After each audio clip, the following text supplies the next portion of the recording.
Bienvenidos y bienvenidas a una nueva clase del curso de integración escolar. En el día de hoy, ya habiendo pasado la mayoría de las patologías que estuvimos hablando, de ciertos trastornos y discapacidades, hoy vamos a hablar un poquito de los ciclos del ser humano en la vida. Más precisamente vamos a estar hablando de la etapa de la adolescencia, qué sucede dentro del ámbito escolar, qué inconvenientes pueden llegar a darse. También vamos a ver qué características presenta esta etapa, cuáles son los cambios que se ven evidenciados en el sujeto, en el alumno en este caso. Así que vamos a ir avanzando de a poquito por el PowerPoint. Según la OMS, la Organización Mundial de la Salud, la adolescencia es la fase de la vida que va desde la niñez a la edad adulta, o sea, desde los 10 hasta los 19 años. Representa una etapa singular del desarrollo humano y un momento importante para sentar las bases de la buena salud.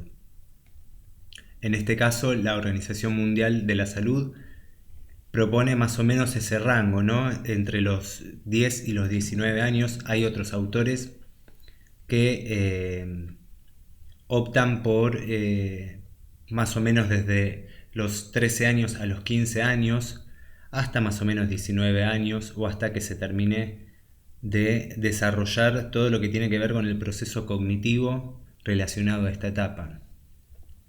Recordemos que la adolescencia en sí es una etapa de duelos, ¿no? Nosotros tenemos que imaginar que ese adolescente viene de una niñez, está transitando un cambio entre la niñez y la adultez.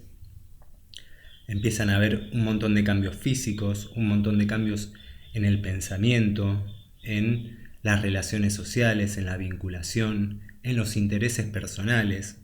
No hay todo como un esquema incluso mental que va cambiando muchísimo. Los adolescentes experimentan un rápido crecimiento físico, cognoscitivo y psicosocial. Esto influye en cómo se sienten, en cómo piensan, toman decisiones e interactúan con su entorno, ¿no? Recordemos que esta etapa está caracterizada por profundos cambios que tienen que ver con todo lo fisiológico, y esto de alguna forma va a ayudar a permitir que el sujeto pueda percibirse como un individuo social activo, ¿no? Se perciba a sí mismo. Obviamente que va a estar atravesando muchísimos momentos de crisis. Justamente esta etapa se la conoce como la etapa de crisis de la adolescencia, ¿no? Y esta crisis tiene diferentes factores, ¿no? Uno puede ser que este cambio de la niñez a la adultez o a la pubertad, obviamente que conlleva un cambio hormonal, físico, en un cuerpo que de ahora en adelante se encuentra levemente adultizado, ¿no? Como que es un prototipo de adulto ya. Y bueno, el aprendizaje de nuevos roles sociales que no coinciden con los roles familiares y sociales propios de la niñez, eso es otro motivo también por el cual siente un duelo, ¿no? El adolescente. Y también se realizan nuevas identificaciones que no coinciden con las infantiles. Obviamente las preferencias que tenía en la infancia, hoy en día en la adolescencia ya no las tiene. Obviamente, más allá de estos duelos, eh, siempre tienen que ver con todo este momento de transformación que obviamente tiene que ver con la etapa y con el desarrollo que va acompañando todo lo que tiene que ver con lo físico, con lo emocional, ¿no? Con lo social. Eh, entonces vamos a ver un montón de situaciones en las que el adolescente, ¿no? El niño atravesando la adolescencia, va a tratar de encontrarse en el mundo, va a tratar de saber cuáles son sus intereses, profundizar en esos intereses, ir en busca de nuevas metas, establecer nuevos vínculos. Obviamente que se empieza a romantizar un montón de situaciones, es la etapa justamente del florecimiento de la sexualidad, por decirlo de alguna forma. Así que es una etapa muy hormonal que está constantemente con cambios, adaptándose a un nuevo cuerpo y a una situación social. Recordemos que socialmente se le exige que tenga actitudes de adulto, pero acaba de ser un niño que está transitando hacia la adultez. Así que ¿no? Hay que también tener un montón de flexibilidad, mucha paciencia. Son etapas que ayudan a definir todo lo que tiene que ver con el aparato psíquico ya para la vida adulta, el establecimiento de relaciones, el reconocimiento de uno mismo, ¿no? El autoquererse, el tener un concepto propio. Hay muchas cosas que empiezan a jugarse entre el mundo interno, el mundo externo, ¿no? Y todo eso para encontrarse a sí mismo, saber quién es, buscar sus preferencias, sus gustos, ser una persona individual y adulta, ¿no? Obviamente está en ese proceso iniciándolo. Así que, a pesar de que la adolescencia está considerada como una etapa saludable de la vida, en su transcurso se producen muertes, enfermedades y traumatismos en una proporción considerable. Gran parte de estos problemas se pueden prevenir o tratar. Durante esta fase, los adolescentes establecen pautas de comportamiento, por ejemplo, relacionadas con la alimentación, la actividad física, el consumo de sustancias psicoactivas y la actividad sexual, que pueden proteger su salud y la de otras personas a su alrededor, o poner su salud en riesgo en ese momento y en el futuro. Para crecer y desarrollarse sanamente, los adolescentes necesitan información, en particular una educación integral acerca de la sexualidad que sea apropiada para la edad, oportunidades para adoptar aptitudes para la vida, servicios de salud aceptables, equitativos, apropiados y eficientes o eficaces, y la creación de entornos seguros y propicios. También necesitan oportunidades para participar positivamente en la concepción y la ejecución de intervenciones para mejorar y mantener su salud. La ampliación de esas oportunidades es fundamental para responder a las necesidades y derechos específicos de los adolescentes. Hace un par de años venimos con todo este debate social, ¿no? Que tiene que ver con la educación sexual integral. Generalmente, hace décadas atrás, este tipo de prácticas o clases o talleres no se realizaban, sino era quizás una clase en particular donde se mencionaba de forma muy protocolar, digamos, cómo es el acto de la gestación en sí.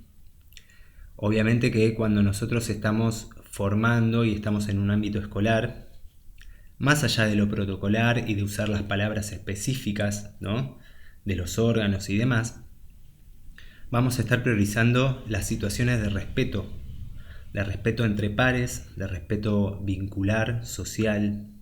Vamos a estar obviamente abordándolo con ejemplos que tengan que ver con la vida cotidiana de los alumnos, realizando diferentes dinámicas, juegos de rol, de posición, que cada uno pueda, desde una posición o de una situación planteada, decir cómo resolvería tal situación o qué piensa acerca de tal tema, ¿no?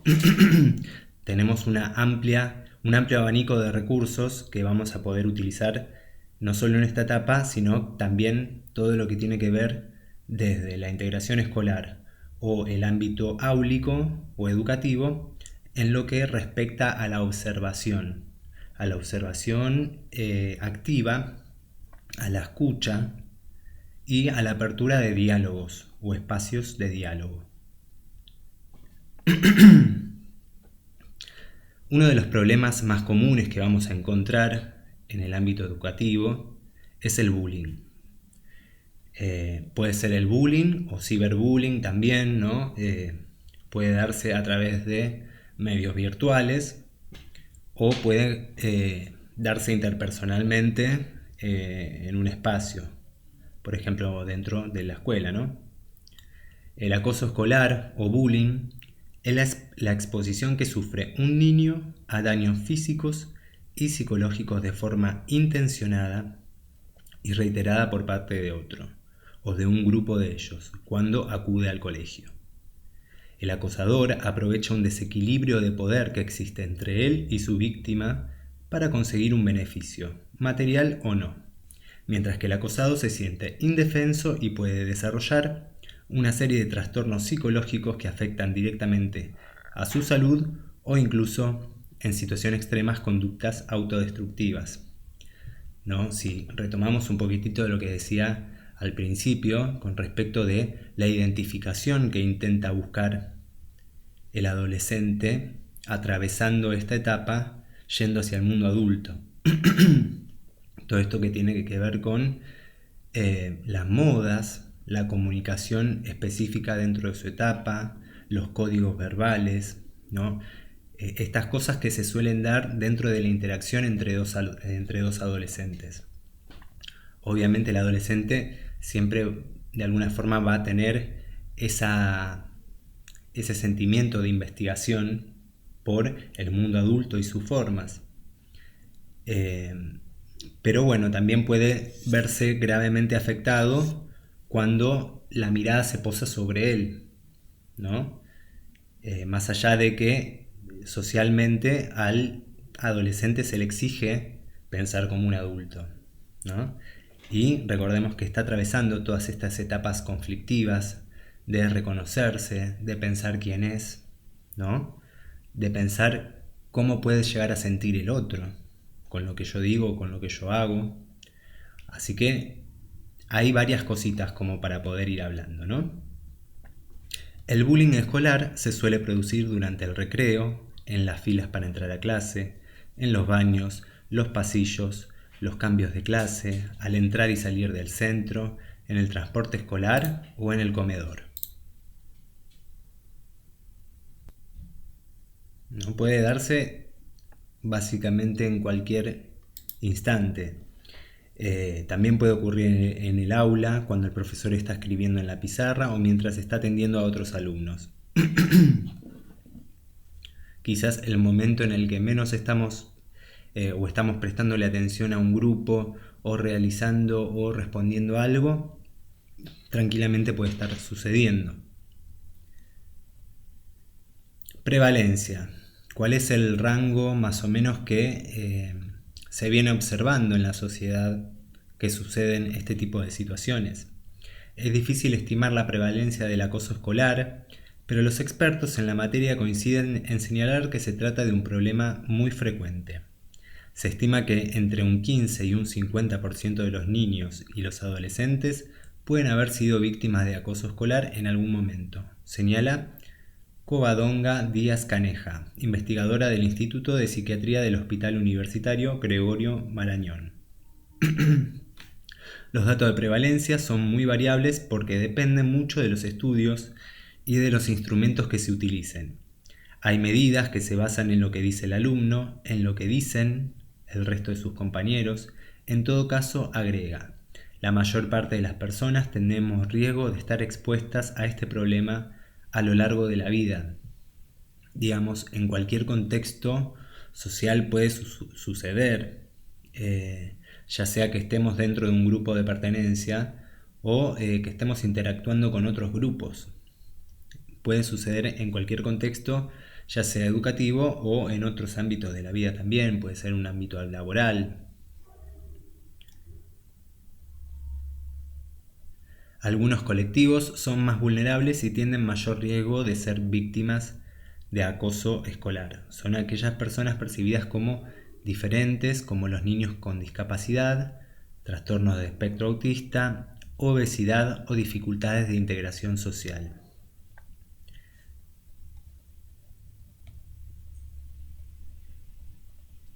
¿Cuáles son las causas, ¿no?, de por qué existen estas actitudes o se dan estas problemáticas dentro del aula?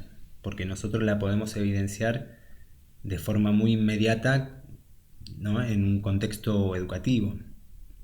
Las causas que originan el bullying dependen de cada caso concreto, aunque suelen tener unas características comunes.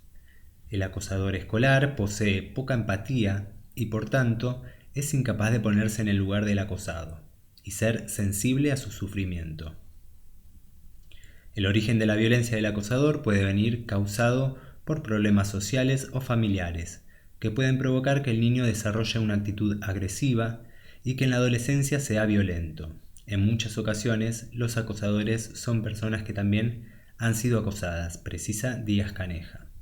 Esta autora propone, ¿no?, como esta mirada, esta observación de como una actitud de espejo, ¿no?, como estos niños recibieron algún tipo de acoso, entonces también lo reproducen, digamos.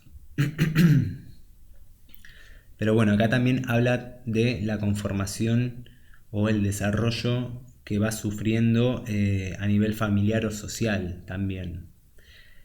Convengamos que los prototipos familiares pueden ser muy diferentes entre sí.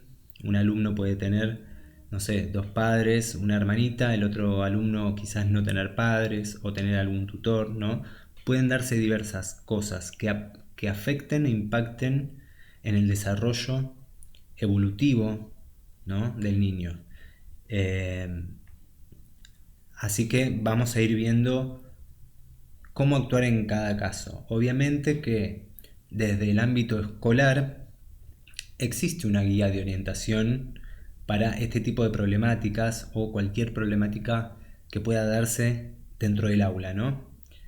Que después vamos a estar chequeando algunos puntos o sacando algunas herramientas que nos dejan. Otros factores que pueden incidir son una situación socioeconómica desfavorable en casa, poca organización en el hogar o tensiones entre los padres, ¿no? Cualquier situación disruptiva o agresiva que el niño pueda percibir o denotar, ¿no?, que se dé cuenta de que hay algo que no está funcionando quizás correctamente, puede provocarle un malestar que desarrolle comportamientos agresivos.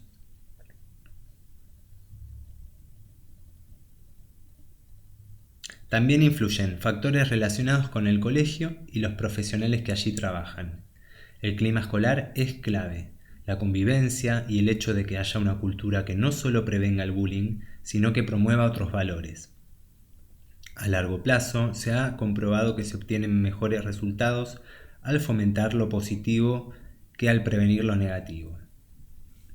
Generalmente hay materias, ¿no?, como salud y adolescencia, por poner un ejemplo, en las que muchas veces los docentes prefieren dar algún taller a lo largo del año, ¿no? Algún taller cortito que tenga que ver con el acoso, el bullying, el grooming, ¿no? Hay diferentes cuestiones que nos pueden llegar a orientar desde el ámbito docente.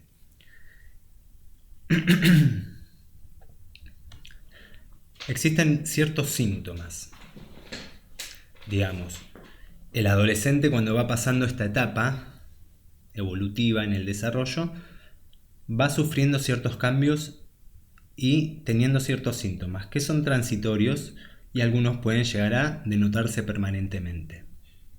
Por ejemplo, existe una serie de indicadores que el niño acosado puede presentar y alertar a los padres y profesores en caso de que esté sufriendo bullying escolar. Puede estar teniendo algún tipo de problemas con la memoria, dificultades en la concentración o prestando atención y descenso en el rendimiento escolar. También pueden verse síntomas de depresión, ansiedad, irritabilidad, falta de apetito, dolor de cabeza, malestar generalizado, cansancio, sensación de ahogo, etc. Pueden darse también dificultades para conciliar el sueño, tener pesadillas o insomnio. Otro de los síntomas es el aislamiento social, apatía e introversión.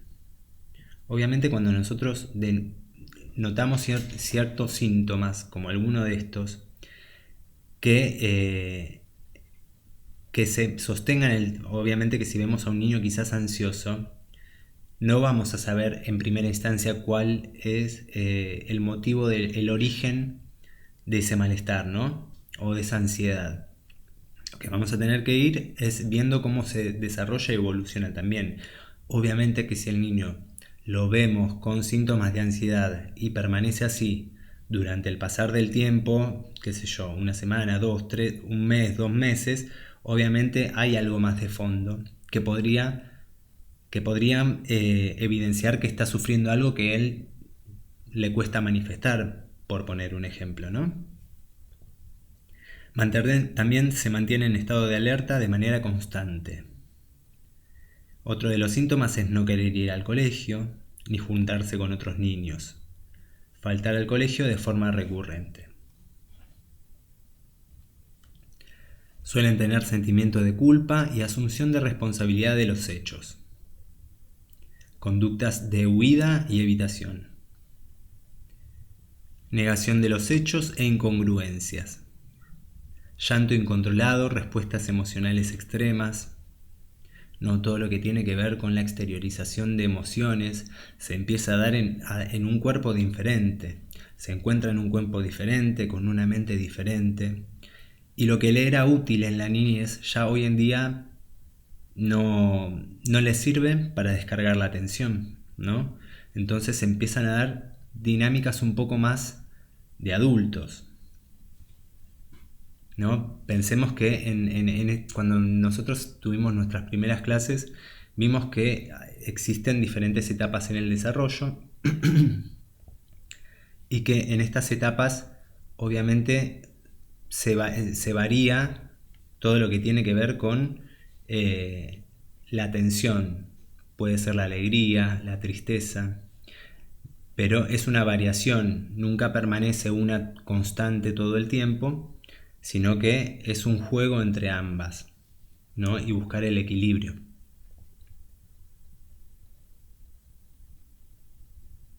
Miedo a perder el control o a estar solo. Síntomas como temblores, palpitaciones, inquietud, nerviosismo, pesimismo, etc. Ideas e intentos de suicidio. Obviamente esto en un caso bastante extremo, que deberíamos tener una mirada muy atenta ante estos signos que pueden llegar a darse dentro del aula. Como prevención, la prevención del bullying o acoso escolar es fundamental para minimizar y reducir sus efectos cuanto antes. Dado que las causas que motivan el bullying son muy diferentes, hay que buscar soluciones al problema mediante una propuesta amplia y abierta, contando con el diálogo como la principal herramienta para atajarlo. Por ejemplo, yo el año pasado di un curso de situaciones disruptivas o conflictivas dentro del contexto áulico y cómo se resuelven o cuáles son las características o los pasos para resolver ciertas situaciones que pueden llegar a presentarse en el aula. Y una de las actividades era que entre ellos, ¿no?, se tenían que dividir en diferentes grupos y cada uno tenía afiches con diferentes materiales y cada uno podía armar una presentación de acuerdo a problemáticas que se pueden llegar a dar en la adolescencia. Algunos lo hicieron sobre adicciones, otros lo hicieron sobre grooming. Entonces cada uno puede ir colaborando, más allá de después poder exponerlo. También una vez que se expone, poder ir abriendo, ¿no?, el abanico del diálogo. Preguntar qué piensa uno, qué piensa el otro de acuerdo a lo que se habló, qué harían en diferentes situaciones, ¿no? Hacer mucho esto de poner en situación al alumno. Por ejemplo, ¿no? También puede llegar a darse lo que dije, algunos cursitos o talleres que duren pocos días, como para ampliar todo lo que tiene que ver con el cuidado, el respeto hacia el otro, en este caso, y hacia uno mismo. Tipos de bullying. Acá vamos a ver diferentes tipos que se pueden llegar a dar. Obviamente todos son bullying, pero hay algunos que tienen más impacto sobre el área emocional, ¿no? Sobre el desarrollo emocional, y todas pueden llegar a causar problemáticas permanentes a nivel psicológico, digamos. Obviamente por eso intentamos abrir siempre el diálogo, poder brindar nuestra escucha también a las problemáticas que cada alumno puede llegar a plantear o presentar. Tener ese tipo de vínculo o cercanía con los alumnos nos va a ayudar para que puedan sentirse seguros o confiados en manifestar ciertas cosas que les pasan, ¿no? Entonces, tenemos estos tipos. Puede ser el acoso físico. El acosador golpea, empuja o utiliza algún instrumento para hacer daño físico a su víctima. También puede esconder sus cosas. Puede ser acoso verbal. Consiste en insultar, poner motes, hacer amenazas o provocar a otro niño. Un acoso social puede ser también. Este tipo de bullying se produce cuando el acosador decide aislar a la víctima, difundiendo rumores, convence a otros niños para que no hablen con él o lo humillan en público para que el acosado se sienta aislado. Fíjense el impacto que puede llegar a tener estas situaciones cuando un niño se encuentra en la adolescencia e intenta saber quién es, ¿no? Intenta saber quién es, cómo se siente en el mundo, ¿no? En el mundo adulto que está empezando a descubrir. Así que puede tener graves impactos emocionales. También puede ser acoso sexual. Son todas las acciones que tienen que ver con los actos sexuales, como tocamientos no consentidos o que se burlan de la orientación sexual de la persona, ¿no? O insinuaciones, ¿no? Insinuaciones, toques, miradas sugestivas, todo lo que haga poner incómodo a otro compañero y que denote algo sexual. Acoso por internet también puede darse, ¿no? Todo lo que tiene que ver con el ciberbullying. Es un tipo de acoso escolar que ocurre a través de móviles, tablets, ordenadores. En este caso, el acosador suele enviar mensajes de texto o correos electrónicos desagradables, difundir rumores a través del email o en las redes sociales, o imágenes y videos denigrantes, así como crear perfiles falsos que pueden resultar embarazosos, ¿no? Digamos que también uno de los gustos principales que tienen los adolescentes es de la mano de la tecnología todo lo que tiene que ver con las diferentes aplicaciones, el poder interactuar con otras personas a través del teléfono, ¿no? Entonces, bueno, este también es el medio que utilizan los acosadores justamente para difundir, amenazar. Muy bien. Y con respecto al diagnóstico. La detección del bullying es muy complicada ya que es muy frecuente que los niños lo oculten en el ambiente familiar y no pidan ayuda a nadie de su entorno. Por este motivo, solo son detectados los casos que no se pueden ocultar por la gravedad de las lesiones o de los síntomas. Generalmente pueden llegar a generarse situaciones de pelea física entre alumnos dentro de un aula, o que directamente se insulten, ¿no? Ahora yo les voy a dar algunos tips, algunas herramientas que podemos utilizar, obviamente, desde nuestro rol docente o de educadores. Para conseguirlo, los profesores y los padres deben tratar de reconocer una serie de indicadores y comportamientos que pueden llevar a la sospecha de un posible riesgo de maltrato o maltratos, ¿no? Puede ser que la situación emocional posterior al acoso o al bullying le provoque alguna situación desagradable, tristeza, ¿no? O ansiedad, que quizás alguien en la casa también lo pueda percibir y pueda consultarlo o hablarlo, ¿no? Hay determinados colectivos que son más propensos a sufrirlos, como en el caso de la homosexualidad, el lesbianismo, bisexuales, transexuales, que pueden padecer de, ¿no?, este acoso por todo lo que tiene que ver con su preferencia sexual. Tratamientos. Para atajar el acoso escolar es necesario actuar en diferentes niveles, que se resumen en acabar con la situación que genera el acoso y atender adecuadamente a la víctima. En este segundo aspecto, el tratamiento dependerá de cada caso y requerirá el estudio individual del paciente y un abordaje conjunto por parte de diferentes especialistas. ¿Cómo actuar? Desde el rol de los padres, ¿no? Si el niño muestra cambios de humor o de comportamiento, es importante tratar de hablar con ellos para determinar cuál es el motivo. Deben mantener la calma y escuchar todo lo que tenga que decir, siempre confiando en que lo que cuenta es la verdad. En caso de que el niño confiese sentirse acosado, hay que reforzar su autoestima y apoyarlo, haciéndole saber que no es culpa de él.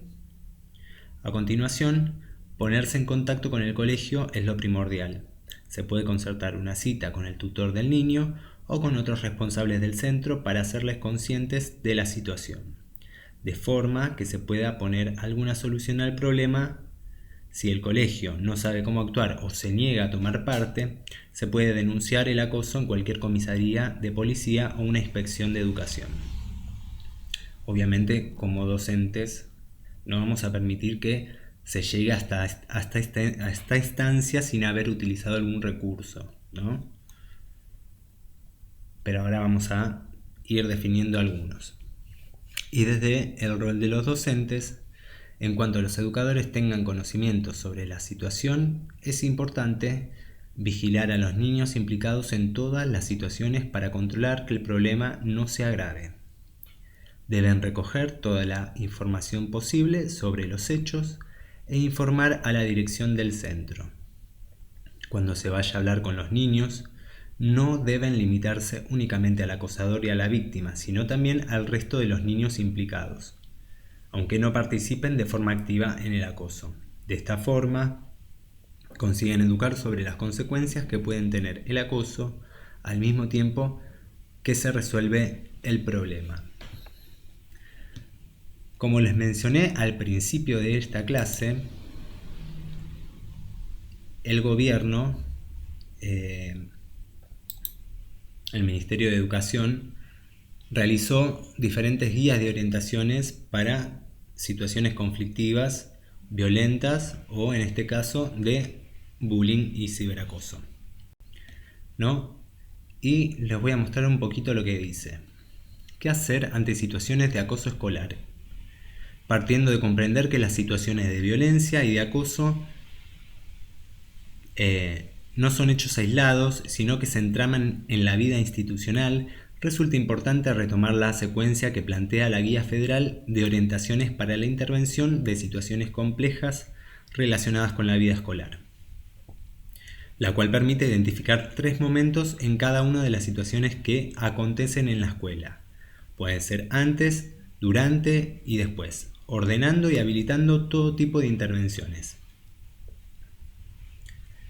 Las estrategias planteadas en la presente guía de orientación tienen como finalidad promover la construcción de una convivencia democrática que respete el cuidado de todas las personas, profundizando el carácter pedagógico de las intervenciones en las escuelas, recuperando el saber hacer de la institución educativa y trabajando en este ámbito desde una perspectiva de promoción y protección de los derechos de los niños y los jóvenes.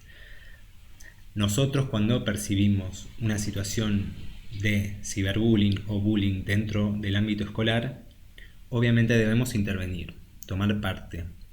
Obviamente, escuchando a las partes en primer lugar y abriendo el diálogo. Obviamente que depende en qué caso se puede hacer y en qué caso utilizar otra estrategia, ¿no? Cabe recordar la posibilidad de recurrir para el asesoramiento de los distintos momentos a los equipos profesionales de acompañamiento institucional. Programa Convivencia Escolar y APAE.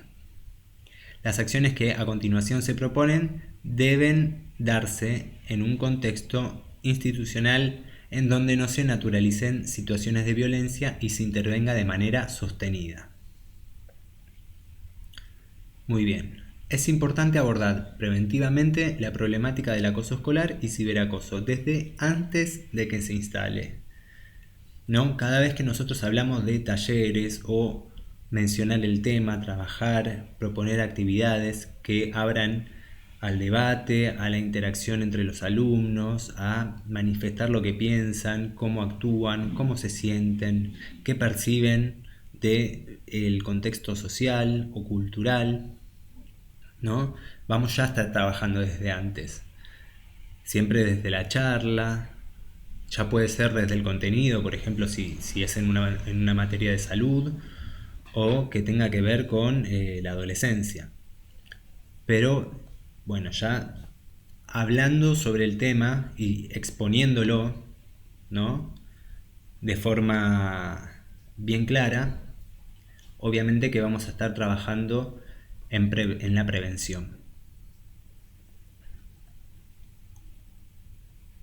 Favorecer formas de grupalidad.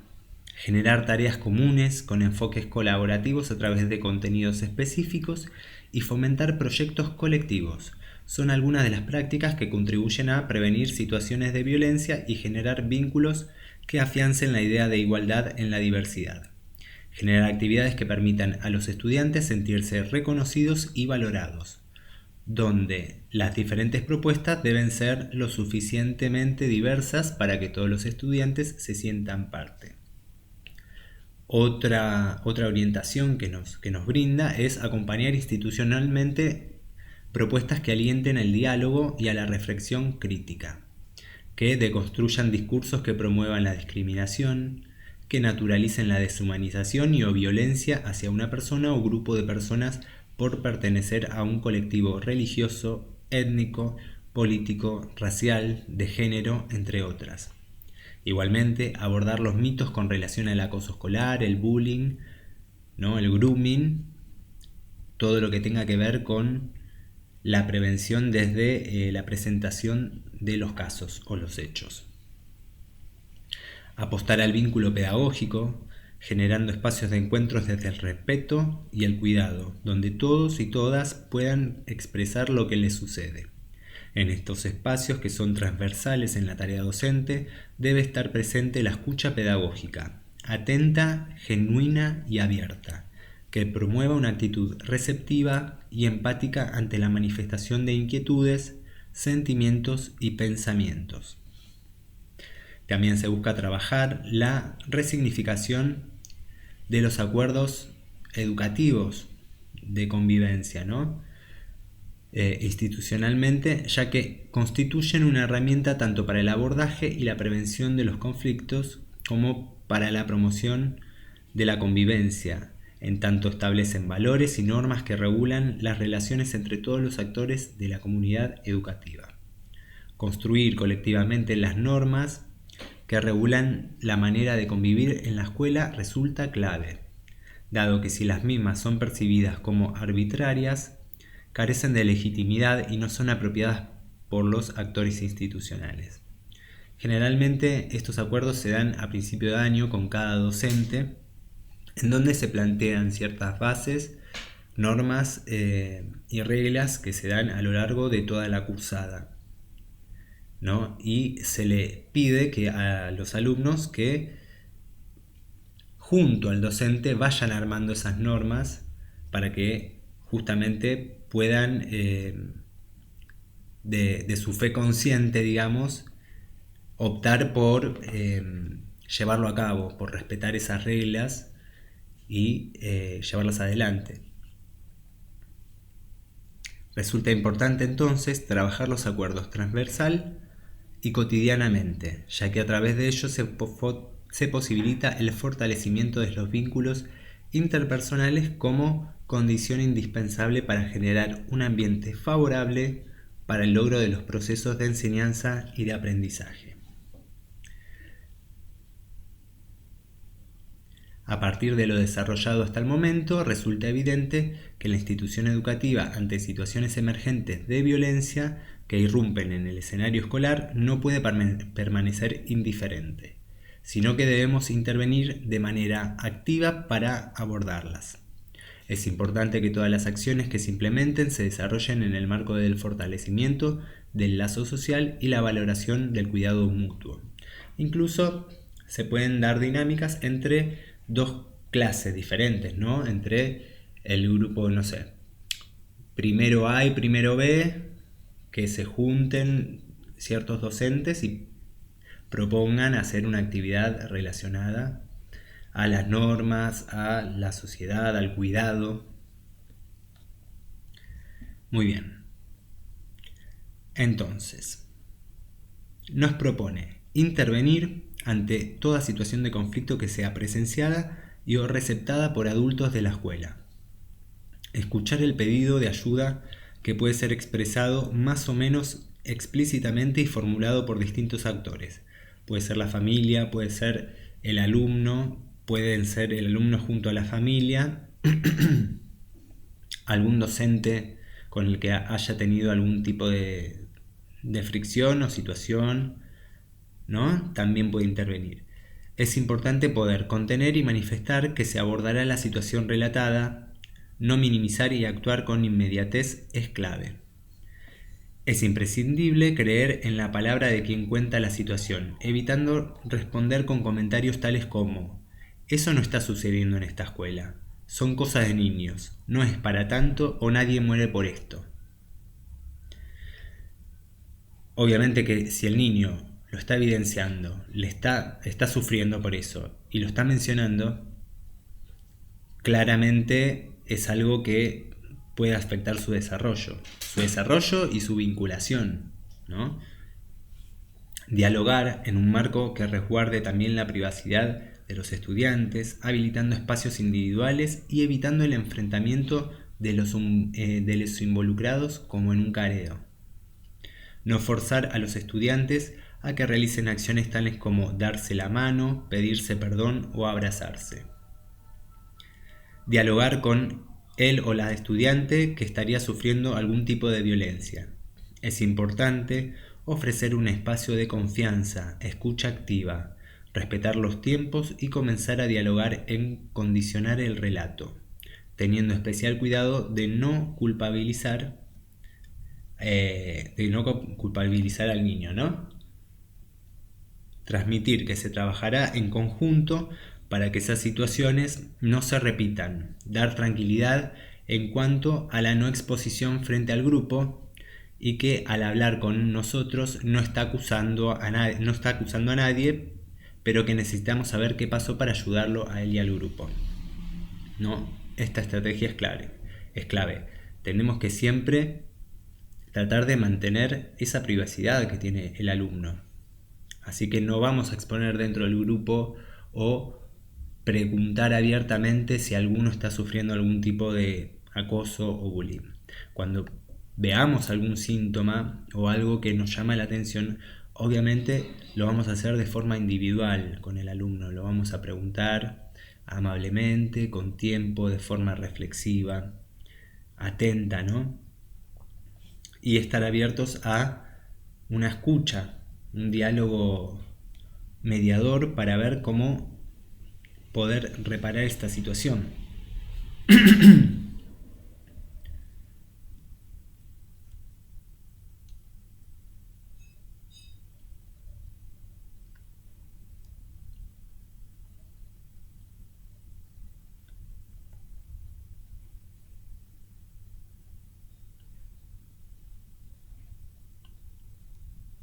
Dialogar con el estudiante que lleva a cabo el hostigamiento, ¿no? Dialogar con estudiantes que observaron la situación de acoso entre pares, intervenir ante situaciones de ciberbullying, ¿no? Si es necesario o la situación es grave, debemos también convocar a la familia.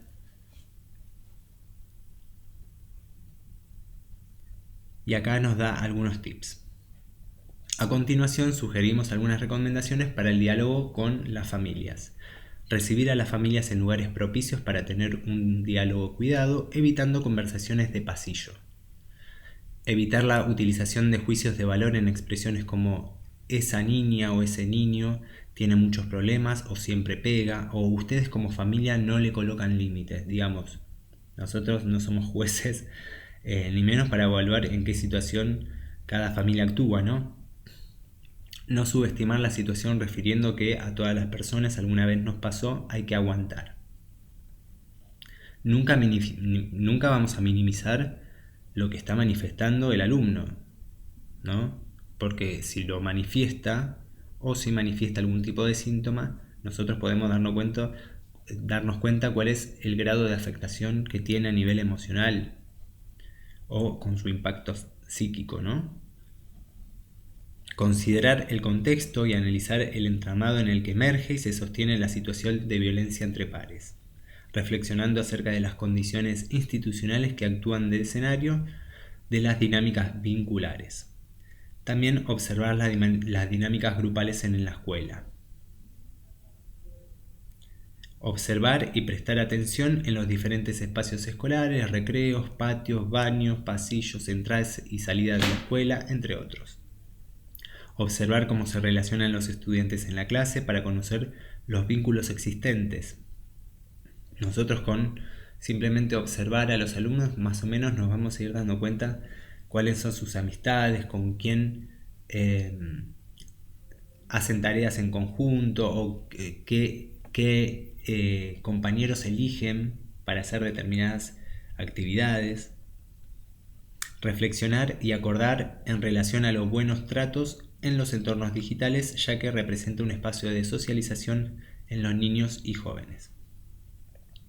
Y en el caso que la sanción o lo que haya realizado exija algún tipo de o contemple algún tipo de sanción para el alumno, obviamente que se va a notificar a los padres y al mismo tiempo se va a trabajar sobre el contexto áulico para trabajar este tema de forma debatida quizás con los alumnos, ¿no? Hay muchísimas estrategias. Estos pequeños puntos los saqué de la guía de orientación para problemáticas de ciberbullying del gobierno de la ciudad. Así que, bueno, con esto último terminamos esta clasecita que corresponde a la adolescencia y a el bullying en específico y ciertas situaciones problemáticas.